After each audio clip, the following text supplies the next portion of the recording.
Allahu Akbar, Allahu Akbar. Mereka pasti akan berperang, pasti akan berbuat onar di atas dunia itu. Allah mengatakan, aku lebih tahu dari kalian. Maka Allah memuliakan Nabi Adam dan keturunannya. Assalamualaikum warahmatullahi wabarakatuh. Alhamdulillahilladzi hadana lihada wa ma kunna linahtadiya laula an hadana Allah. Asyhadu an la ilaha illallah wa asyhadu anna Muhammadar Rasulullah. Allahumma shalli ala sayyidina Muhammad wa ala alihi wa ashabihi wa man walah. Hadirin sidang jamaah maghrib pada Masjid Raya Baitur Rahman yang kita cintai ini, para pendengar radio Baitur Rahman di mana saja Anda berada, para pendengar radio Republik Indonesia Banda Aceh, para pendengar Serambi FM, dan para pendengar radio-radio lainnya yang turut serta menyebarluaskan halaqah maghrib dari Masjid Raya Baitur Rahman Banda Aceh. Marilah kita panjatkan puji dan syukur kepada Allah Subhanahu wa taala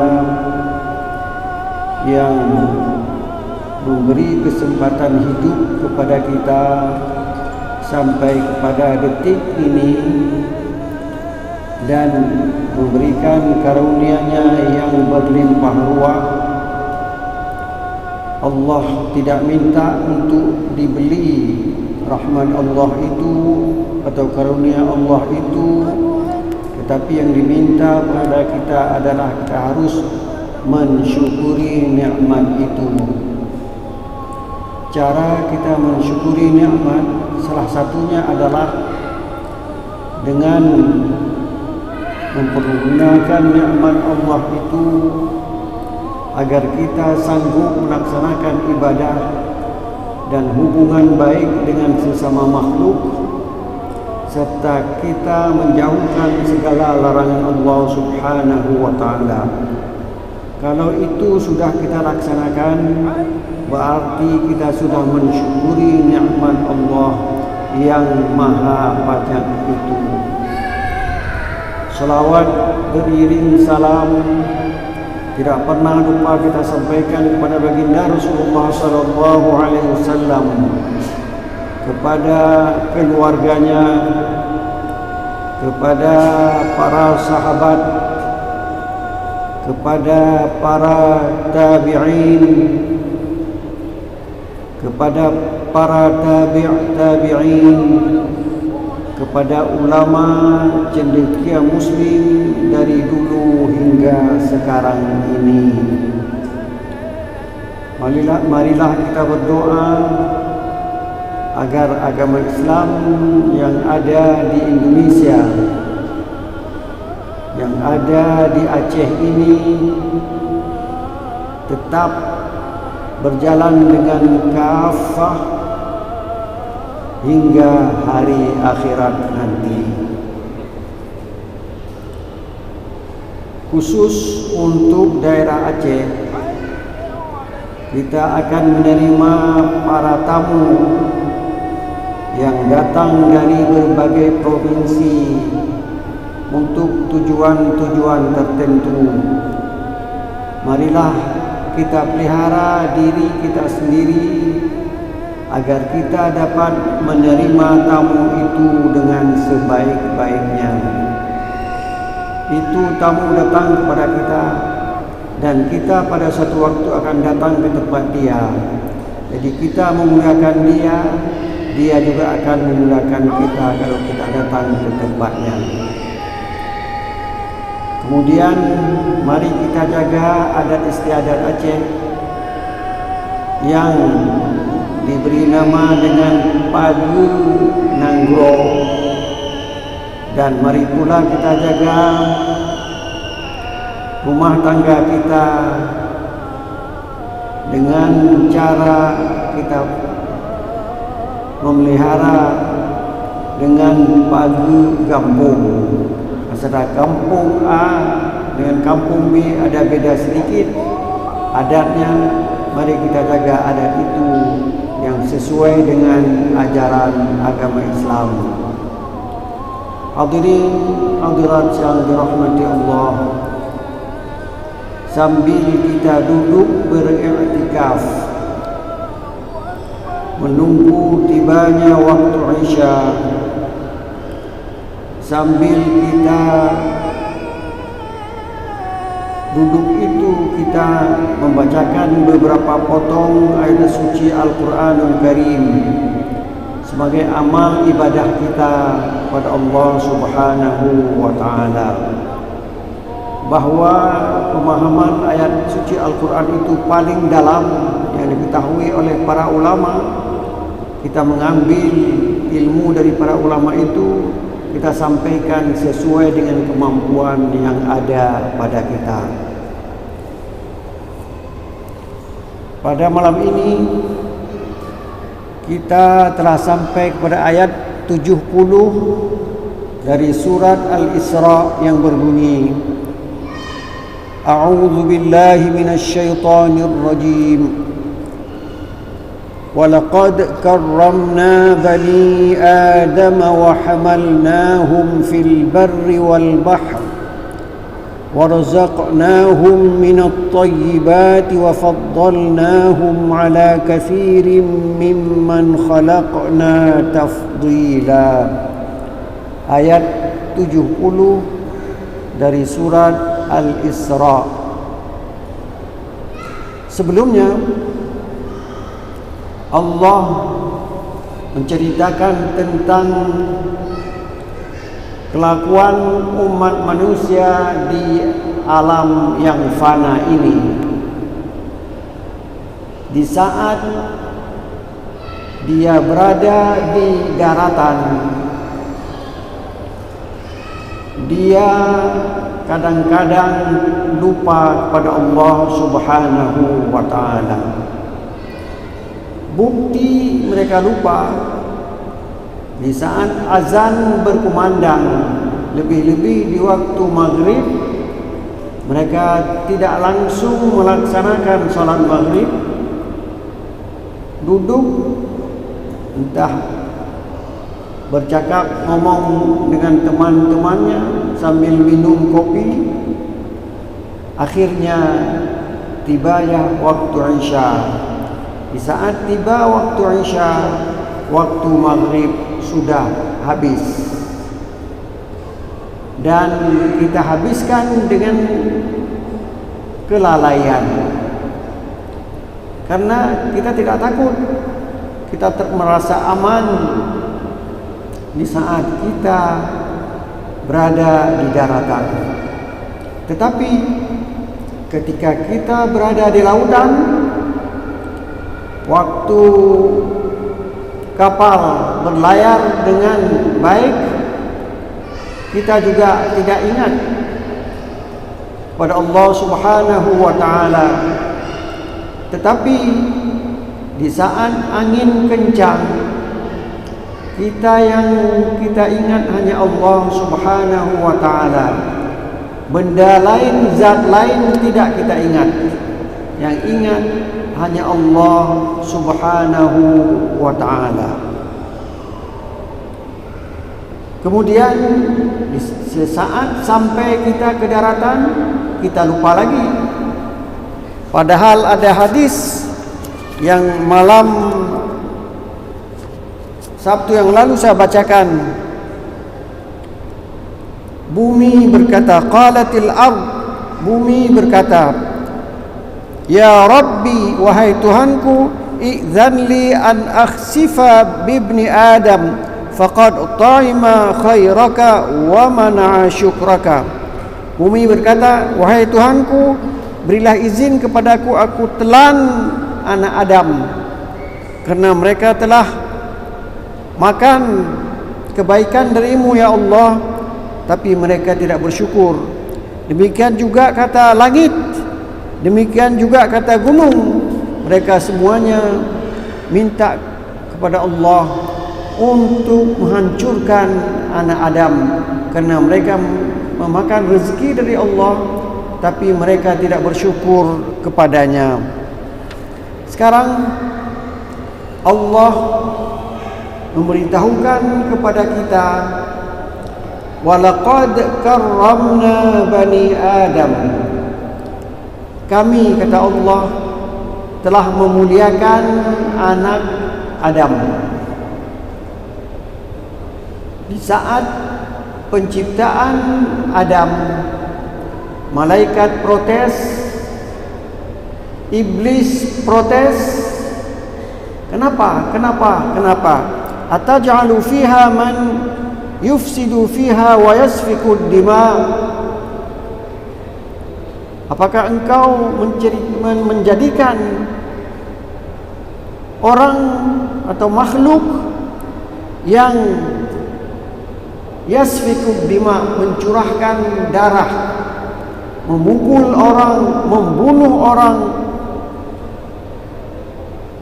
yafsid, berbuat fasad di bumi ini,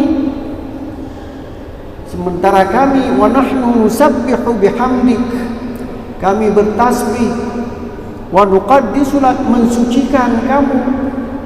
Mereka itu kalau diberi kesempatan hidup, mereka pasti akan berperang, pasti akan berbuat onar di atas dunia itu.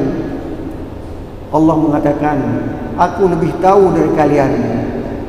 Maka Allah memuliakan Nabi Adam dan keturunannya. Wa hamalnahum fil barri wal bahr.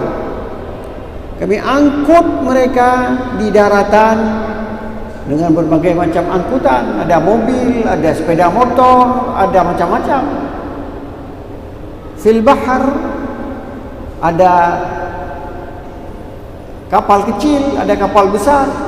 Semuanya itu diizinkan oleh Allah untuk dipakai oleh anak Adam. Dan anak Adam itu bentuknya jauh lebih menarik dibandingkan dengan binatang, dibandingkan dengan makhluk yang lain. Contoh, kalau anak Adam makan, dia pakai tangan. Ada pisang, kita kasih pisang, dia makan sesudah membuang kulitnya, mengupas kulitnya, baru dia makan. Sementara kalau kita kasih kepada binatang, langsung binatang makan tanpa harus dipegang oleh kakinya atau tangannya, tidak. Itu kemuliaan anak Adam. Dan Islam memberi petunjuk lagi. Kalau kalian makan, kalian punya dua tangan, ada kiri, ada kanan, makanlah dengan tangan kanan. Nah, begitu. Tapi kadang-kadang kita karena ingin makan terus, diberikan oleh teman dengan tangan kiri, langsung masuk ke mulut. Padahal Rasulullah, para ulama mengatakan sebaiknya kita makan dengan tangan kanan. Jadi beda manusia dengan binatang, dia pakai makan dengan tangan. Dan manusia yang beriman makannya juga pakai tangan kanan, bukan tangan kiri.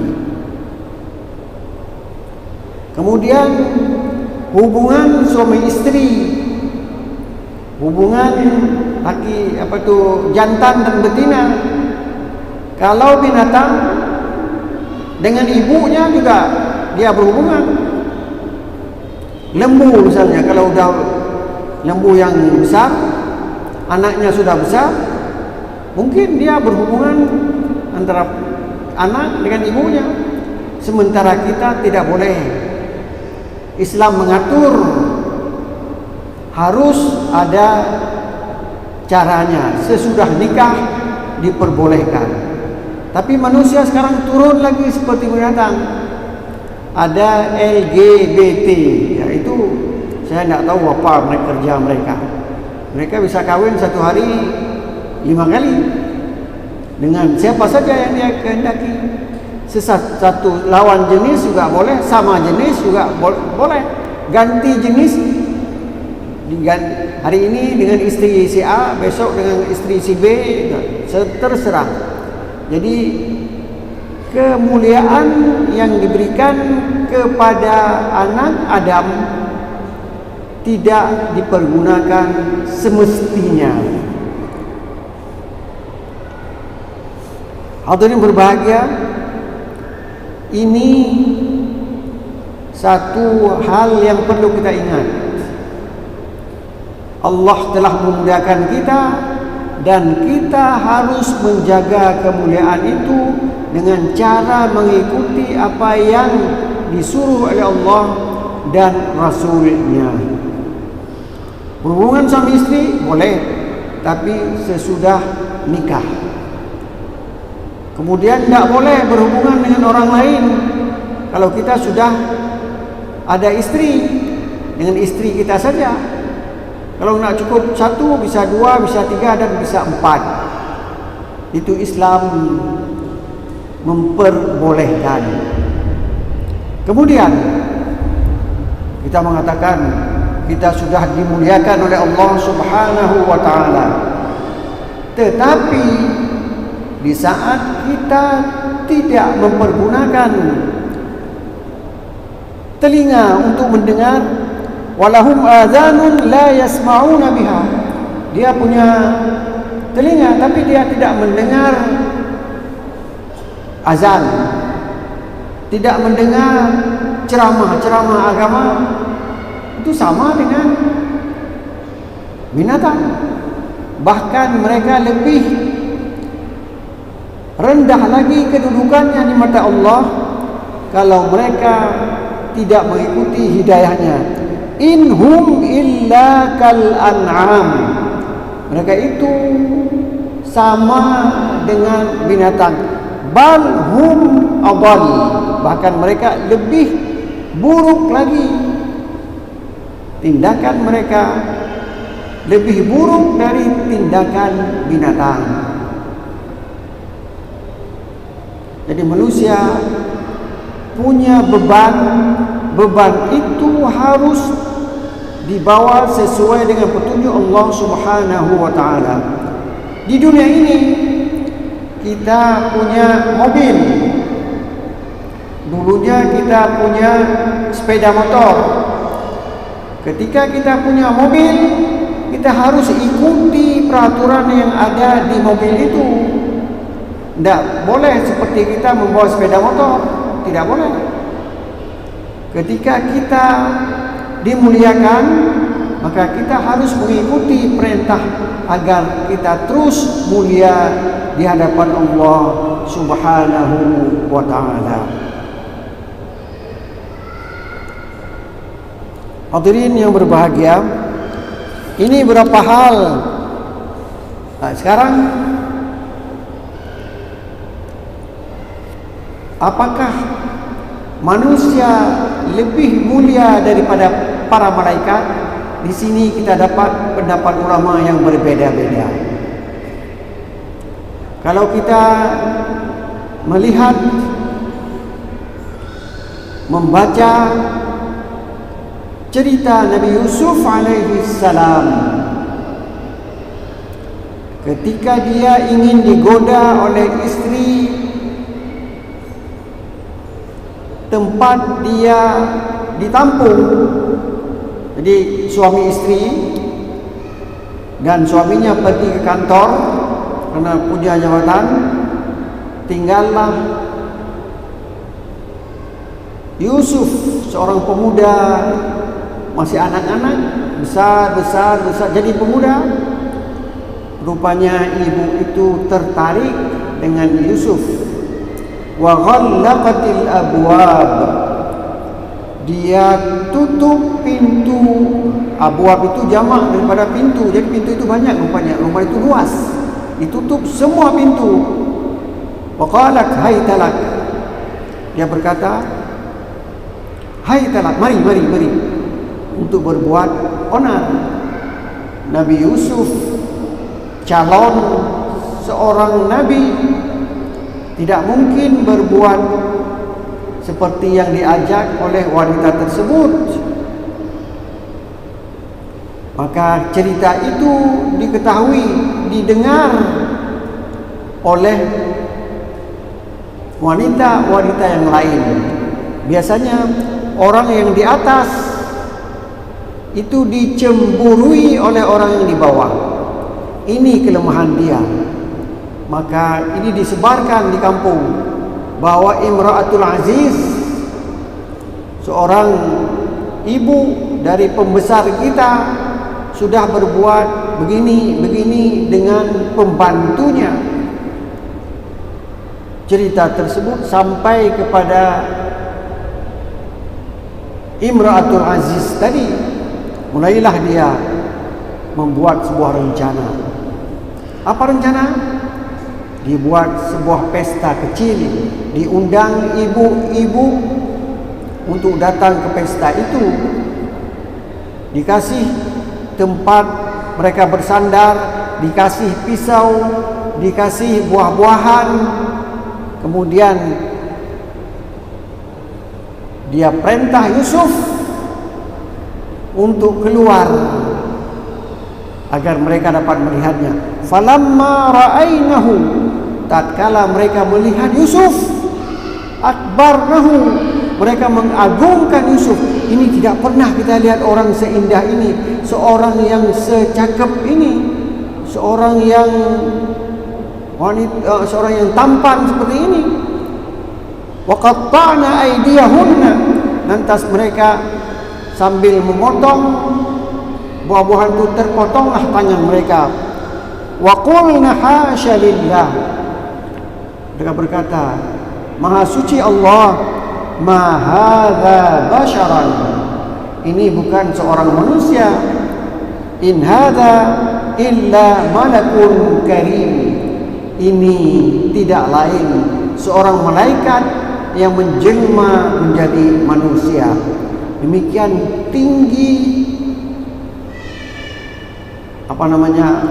harapan mereka bahwa Yusuf itu bukan manusia, lebih tinggi dari manusia. Dia sebagai malaikat yang tampil seperti manusia.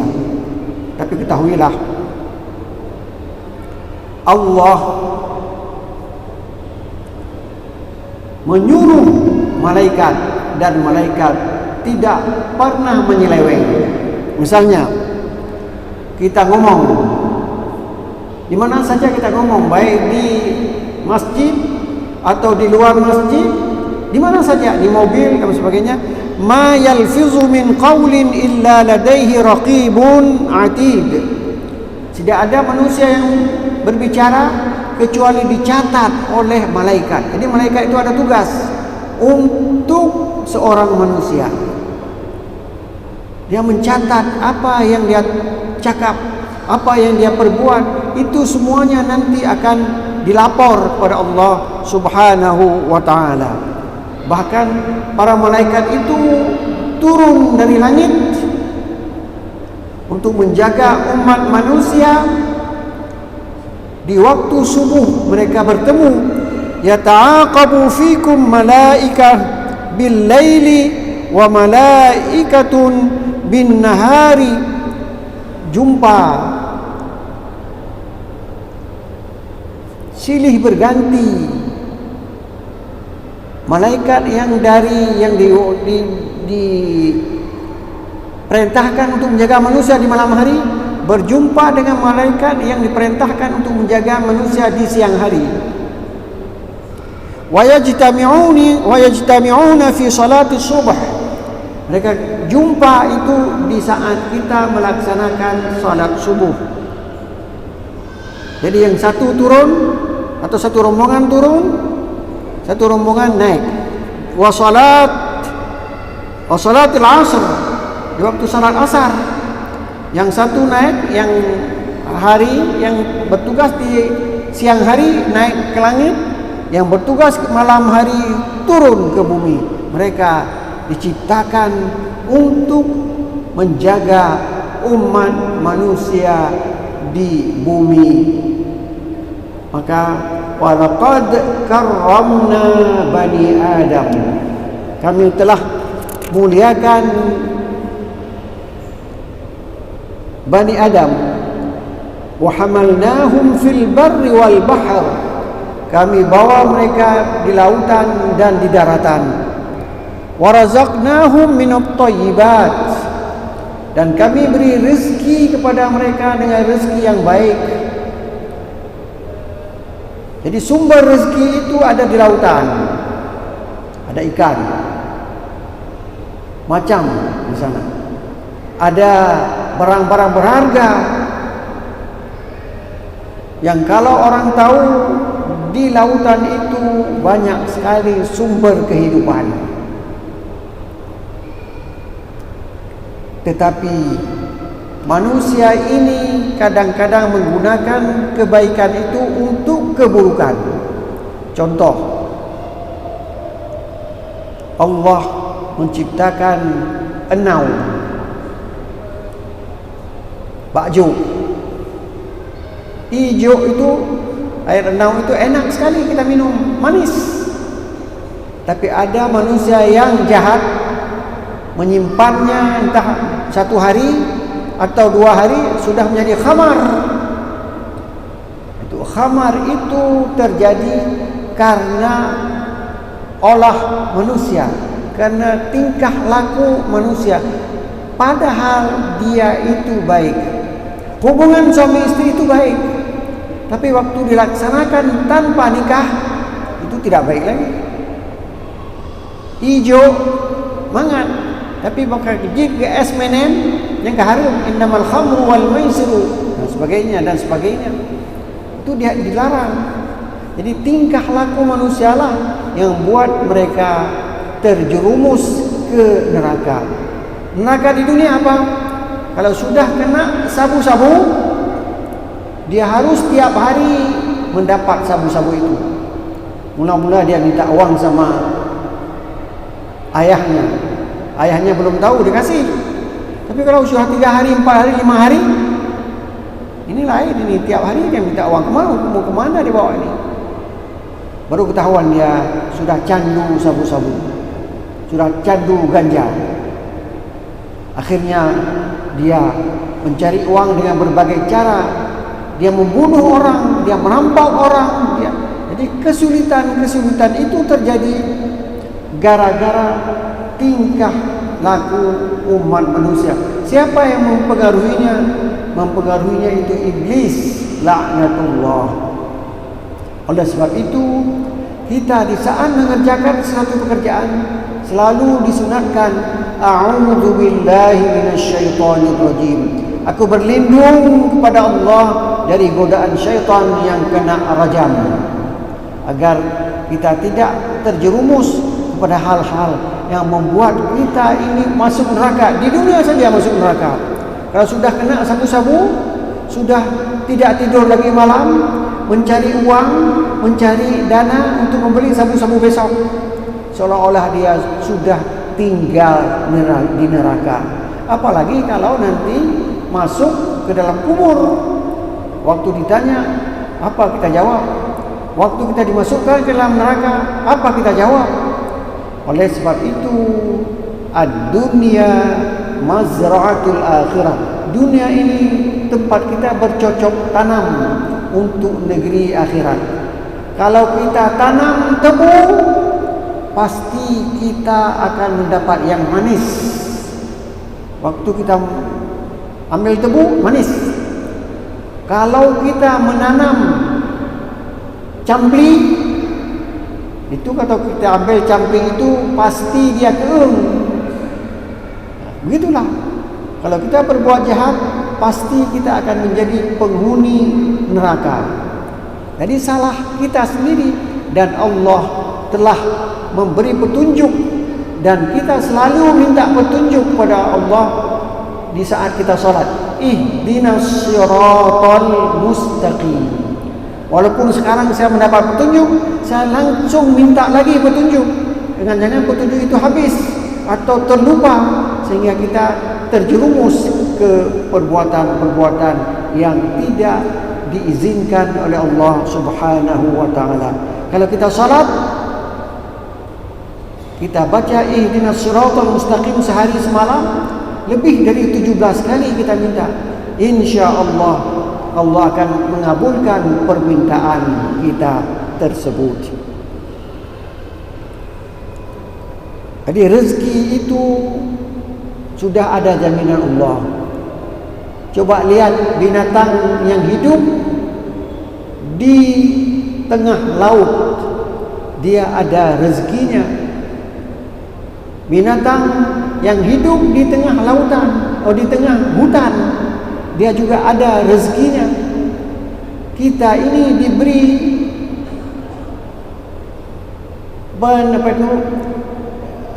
akal. Kita kalau tidak dapat rezeki begini, kita cari rezeki cara lain. Cara untuk cari rezeki itu banyak. Hanya kita harus belajar pada orang yang sudah sukses dalam kehidupan ini. Wa faddalnahum ala katsirin mimman khalaqna tafdila. Kami utamakan, kami lebihkan manusia itu dari manusia, dari ciptaan Allah dengan berbagai kelebihan. Mari kita ambil kelebihan itu untuk kebahagiaan kita, untuk kebahagiaan anak kita, untuk kebahagiaan saudara-saudara kita, untuk kebahagiaan tetangga kita. Tetangga kita juga mencari kelebihan untuk keutamaan hidup kita dan orang-orang lain. Itulah tata cara kehidupan Islam. Kita tidak mungkin kita saja yang berbahagia, orang lain biar sengsara. Tidak. Kita ingin bahagia, orang lain pun harus bahagia seperti kita. Ini yang diinginkan oleh agama Islam. Hadirin hadirat yang dirahmati Allah, nanti kita akan dibangkitkan kembali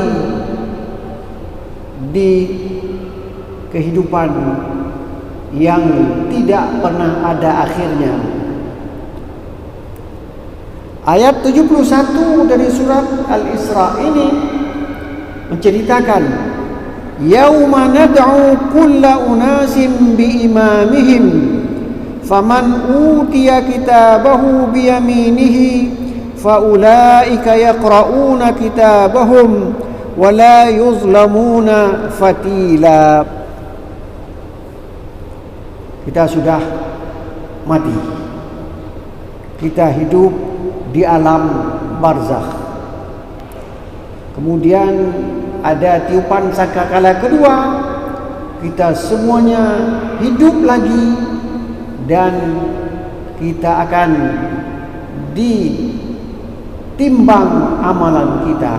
Faman thaqulat mawazinuhu fahuwa fi 'ishatir radiyah. Kalau amal baik itu banyak, dia hidupnya nanti dalam kehidupan yang radiyah, yang dia senang dengan kehidupan tersebut. Wa amma man khaffat mawazinuhu, kalau perbuatan baiknya sedikit, fa ummuhu hawiyah, dia akan masuk neraka hawiyah. Sebelum ditimbang amal kita dipanggil dulu. Bagaimana cara manggilnya? Di sini Al-Quran memberitahu kepada kita, yauma nad'u kulla unasin biimamihim. Pada hari itu kami memanggil semua manusia dengan imamnya. Jadi yang dipanggil imamnya, yang lain ikut. Seperti imam tadi, waktu dia rukuk, kita rukuk. Waktu kita sujud, waktu dia sujud, kita sujud. Jadi ada imam. Kata-kata imam ini diartikan oleh para ulama dengan berbagai pendapat. Ada umat Nabi Ibrahim alaihissalam dipanggil, ya umat Ibrahim, wahai umat Nabi Ibrahim. Semua yang ikut agama Nabi Ibrahim, agama Allah yang dibawa oleh Nabi Ibrahim, bangun semua. Ada yang dipanggil dengan ya umat Musa, wahai umat pengikut Nabi Musa, bangun semua. Itu orang baik, karena yang diikutnya orang baik. Nabi Ibrahim orang baik, Nabi Musa orang baik. Ada juga yang diikuti, yang imam itu imam jelek. Tidak semua imam itu baik. Ya atba' Fir'aun, wahai pengikut Fir'aun, dipanggil, bangun, bangun, bangun. Itu sudah pasti menjadi penghuni neraka. Kalau umat Nabi Ibrahim pasti akan menjadi penghuni syurga. Marilah kita berdoa kepada Allah Subhanahu wa taala agar kita waktu dipanggil ya umat Muhammad, wahai umat Muhammad, insya-Allah kita ikut semua dan Nabi Muhammad akan menjadi penghuni syurga. Kita pun akan mengikuti imam kita menjadi penghuni syurga. Waktu dipanggil ya atba'i Fir'aun, wahai pengikut Fir'aun, ya atba'a Namrud, pengikut Namrud, ya atba'a Iblis, itu semuanya dipersiapkan untuk penghuni neraka. Mudah-mudahan kita berdoa kepada Allah Subhanahu wa taala agar kita menjadi penghuni syurga Jannatul Na'im. Wallahu waliyut taufiq. Wassalamualaikum warahmatullahi wabarakatuh.